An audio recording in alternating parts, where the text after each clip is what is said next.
You're listening to a portion of our conversation from episode 267, featuring the Jurassic Wire with myself, Brad Jost, and co-host Aaron Beyer. If you want to hear the full conversation, download the episode on Spotify, Apple Podcasts, Amazon Music, Google Podcasts, or wherever else you listen to your shows.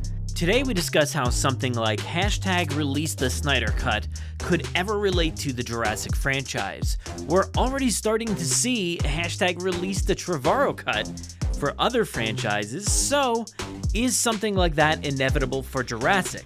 We wonder ourselves, so be sure to stick around and check this one out. As always, be sure to let us know what you think, and of course, we hope you enjoy it. So, our next topic... Oh, all right. So this is another interesting one here. All right. So I set it up in the beginning of the show, right? Mm-hmm. And we did a lot of discussion already on release the Snyder Cut. You know, the Snyder Cut is out there. It's a thing now. For a while, it definitely wasn't a thing, but it happened, and now it's a thing. And it's, you know, as far as I'm concerned, and I know you, it's a pretty good thing. I think what they made is awesome. Who knows what's going to happen in the future, if anything at all. It doesn't really sound like they want to do anything at the moment. Say that it wasn't a thing. What makes you say the Snyder Cut wasn't a thing at any given point? Because you know how you... So here, I don't know if you specifically know this, but the way movies are done, they had their storyboard, right? They have their storyboard. Yeah. Well, someone takes those storyboards and they chop them up and they put them on like a non-linear editor, like they put Final Cut or whatever, right? Whatever they're editing on. And you can watch the whole movie in storyboard form with like voiceover. Then what you keep doing, they keep replacing those plates. So like if it's Owen with a drawing with his hand outstretched, they then replace that with the live action plate of Owen with his hand outstretched with no dinosaurs.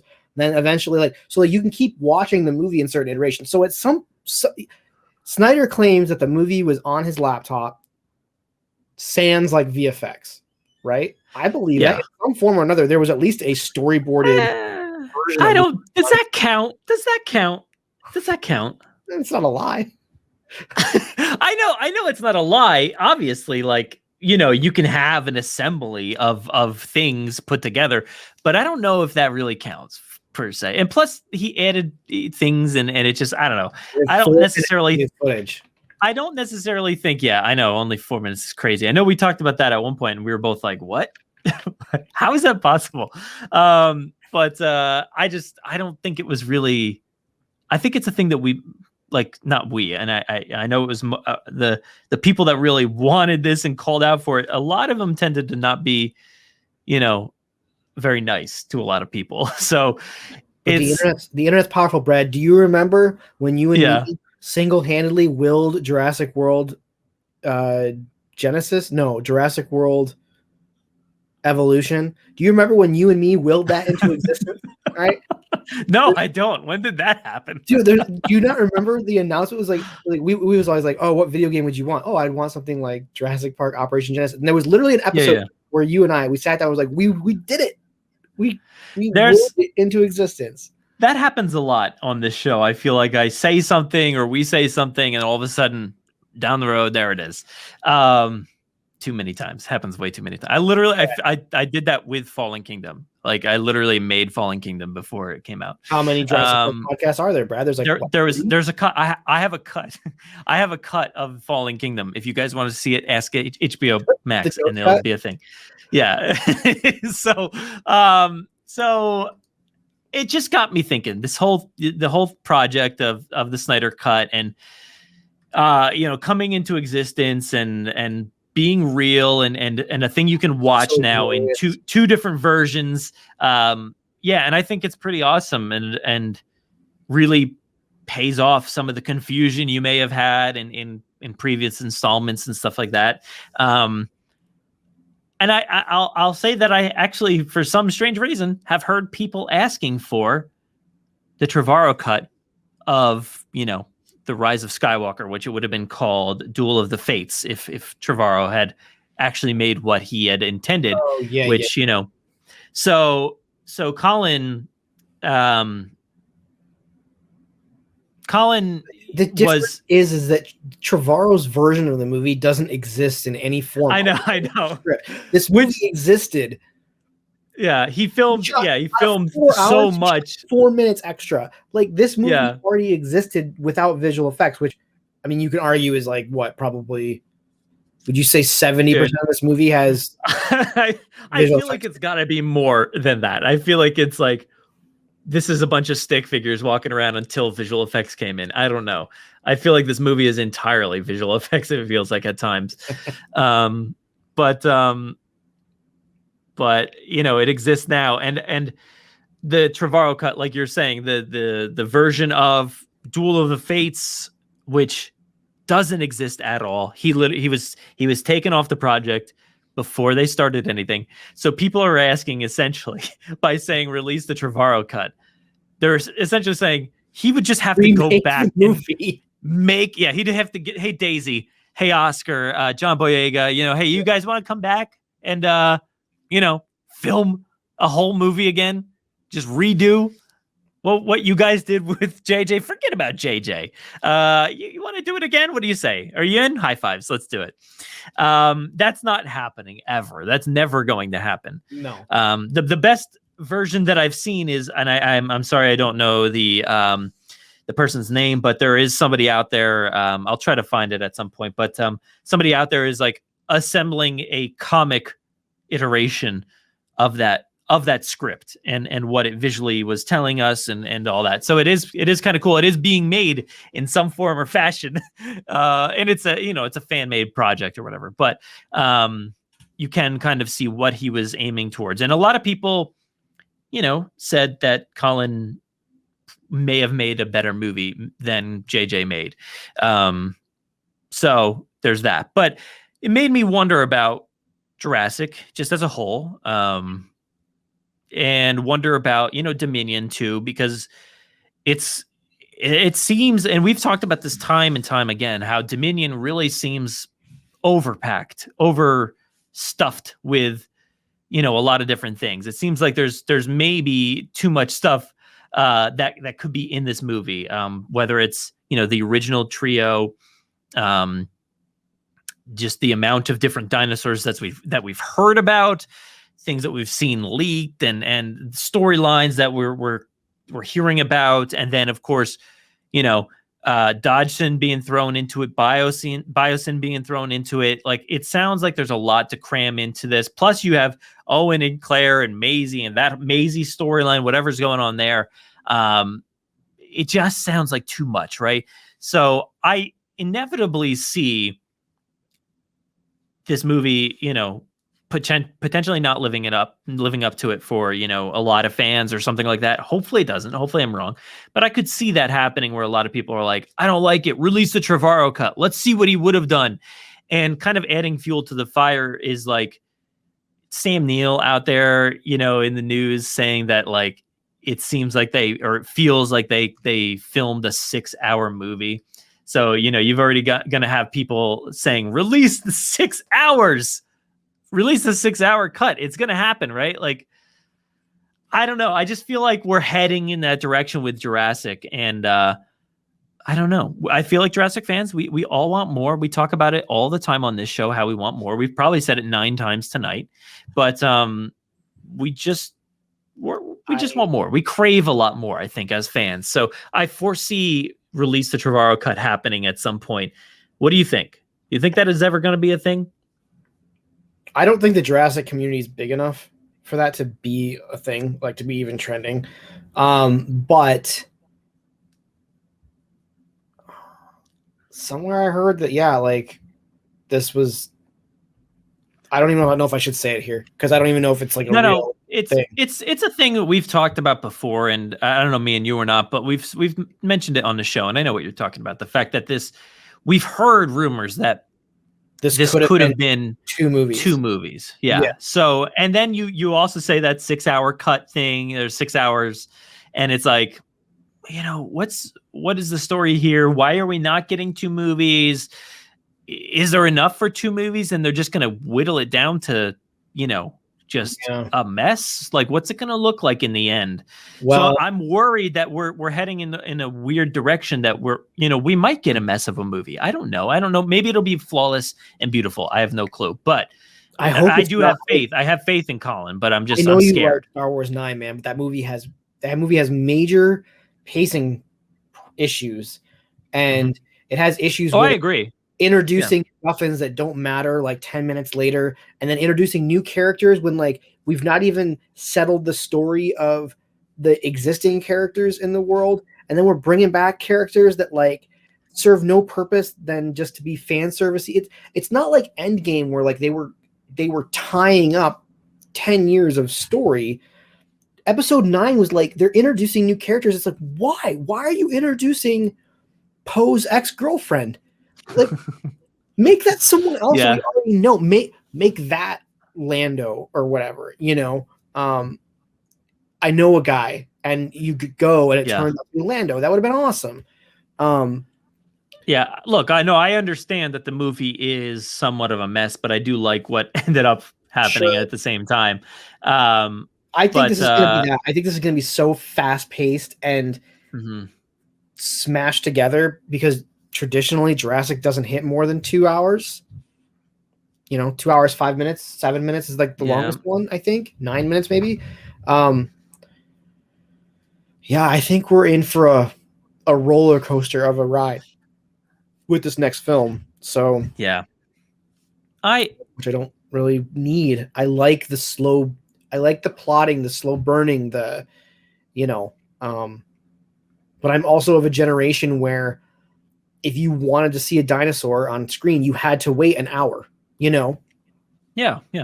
Like that's just what we we were okay with that, and it was awesome. And then we liked all the sciencey stuff, and I don't know. I would like to see that, and reintroducing these old characters. You can't just like have them show up again. There needs to be a reintroduction in a way. Of the original trio and stuff, and telling what they've been doing, or showcasing who they are now in a way. And then Dodgson, and Biosyn, you really have to introduce Biosyn for the first time for everybody, because nobody really knows outside of I read the book and I know who Biosyn is. Not everybody has done that. Certainly not the masses. They don't even mention it in the first movie. It's just Dodgson. No. It's just him, and then you do have to reintroduce him and make it known that he is the same guy, even though he's a different guy. You have to show that. That's a lot of time in and of itself, and then to introduce new dinosaurs, new plot lines, wrap up potential stuff. This is the end of the saga in a way. We've heard different reporting, whether it's the start of a new era or the end of this story. I mean, those two are the kind of the same thing. You can end this story and then start something new. Yeah. But, that means you have to end something. So you have to end potentially the original trio. You have to end maybe Rexy or something like that. You have to end a lot of stuff. Movies. I really don't. I don't think we're getting Rexy dying in this. Do you? I know you said you want that. I think that could happen, but I don't technically want it. I mean, if it's going to happen, I want to see it. But, I don't know. I mean, I just think there's too much. There's too much, and that's why I'm nervous about this whole collective mind when the Spinosaurus killed a non-cared about T-Rex. That's why I don't want Rexy to go out. Yeah, I don't want Rexy to go out via a dinosaur or something like that. I've talked about it a few times. It would be brutal. We've heard a lot about some aspects, and that's not what I meant. I mean, like I've thought a lot about these different aspects, and it's, of course, what we just saw in Camp Cretaceous season 2 with the hunting and stuff like that. I feel like that is a big lead into this movie, the hunting aspect. Kind of showcasing and getting you ready for what's to come. And obviously that's going to come.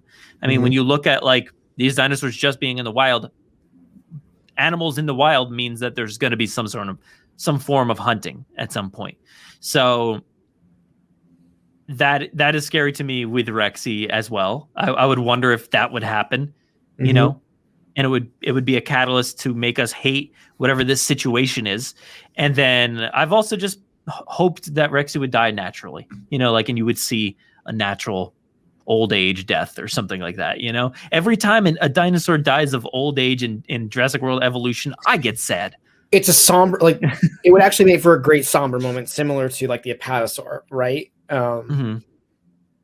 Would be kind of cool. We had Rexy though. We had Rexy sedated and lying on a platform and breathing heavy. Like, we've had that now. We had that in the last movie. We've had that with the T-Rex like 2 or 3 times already now. So like, do it again? Like, really? Why not repeat? Everybody repeats a lot. All we really want, right? Same thing in the slightly different package. Yeah, exactly. So I don't know. I just think there's a lot to cover, and just in general, I'm afraid. Not that I'm going to be like, you know, out there with a pitchfork demanding to see Colin's, you know, expanded version of this, but like, I just think it's inevitable that kind of conversation will happen. Maybe we're starting it here, but that's not what I'm intending. You know, I just think it's something that'll naturally come. Yeah, but again, I don't think you know, restore the Snyder, rescind, no, get rid of it. Restore the Snyderverse. Restore the Snyderverse. What was it? Yesterday got like 1.5 million tweets in like a 24-hour period. Yeah, there's a history there. Million Jurassic Park fanatics out there, like, ready to tweet this thing. You know, yeah, that is the thing, and I think that's a really good point. There isn't enough of us.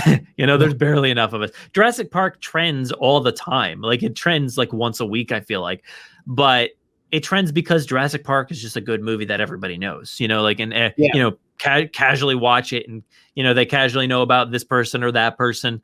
You know, most of the time they have no clue that Samuel L. Jackson was in the movie at all. And that's one of the things that I see all the time is like, you know, oh, what? He was in this? Yeah, of course. So it trends for just normal reasons. Nothing like that, like an uproar or anything like that. The uproar is like a few thousand fans getting, you know, hyped up about something or crazed about something. But yeah, you're right. I don't think we could ever, you know, as a entire community push for something like that. Yeah, it just wouldn't hold any weight right now, you know. And also, I don't know if Universal cares. You know, they don't really. I don't think they have, you know, that the community under their thumb to be like, oh, well, let's see, not under their thumb, but just like that awareness of the community. You know, hey, if you're watching this, thanks for watching Universal, but I just don't think it's there. No, what have I said a million times before? Universal doesn't like Jurassic Park. They just deal with it. They just, you know, deal with it. Like, they just make it and put it out. It's gonna make us money. That's it.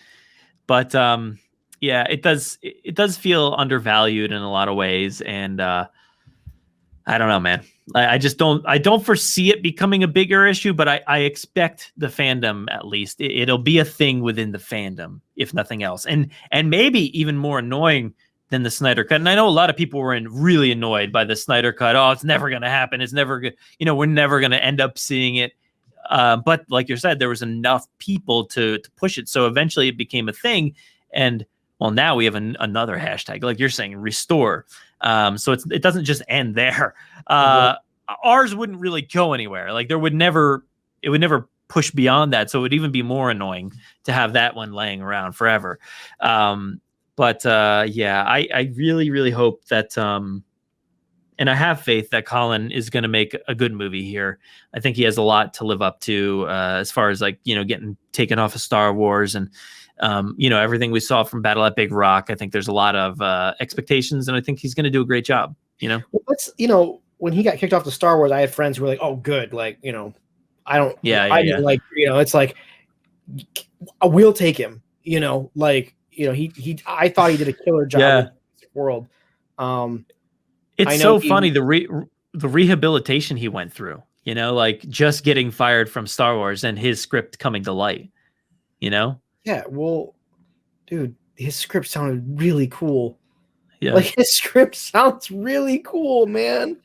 And who do you think leaked that script? I mean, it's obviously him, right? Like this. There's no way. This is always done by the creator. You think? Yeah. Release the Snyder Cut was something that people thought. No, he was like told like someone, hey, do this hashtag thing, get it going. They hire marketing. I wonder. Stuff. He probably like changed it up and made it even cooler after the fact to kind of correct some things that people would have like, disliked or whatever. So he's like, all right, now whose one do you like? Do you like mine or JJ's? Yeah, exactly. So I don't know, but it's an interesting thought, and I hope it doesn't get out of control in the future. I hope we have no reason to want something like this.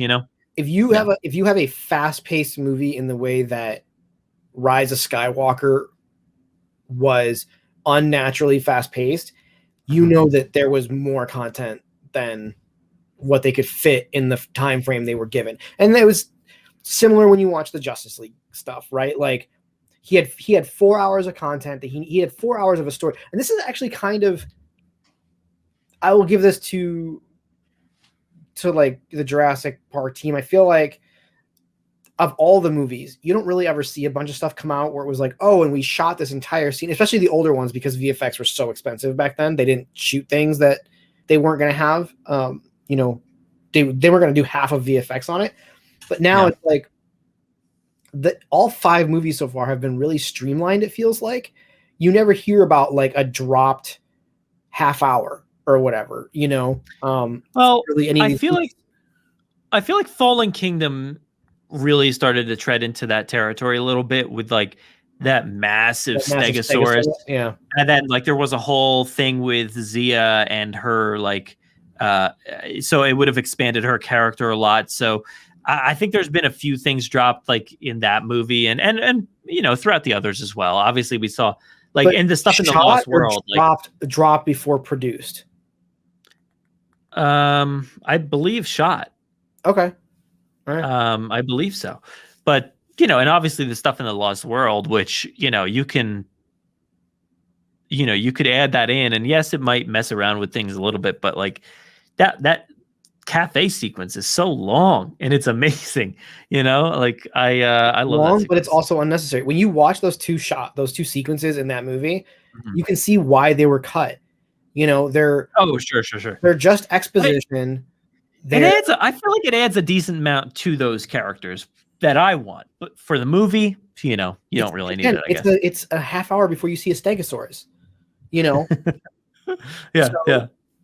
It's like, get to it, man. I think, but that's why the Snyder Cut had so much. There's like shots in there that you're like, oh my god, this shot is going on for so long, and it's just a shot of a building or whatever. And he had the time to do that, and I love that. I appreciate those moments, but like you're not going to get that in a theatrical cut of anything. Even if you trim the shots, I watched the whole video today comparing like the length of Whedon shots, like because he would take like Snyder shots and hack off like a bunch of frames. I watched the Wonder Woman scene and I was like, oh my god, this has cut so much. It's Snyder.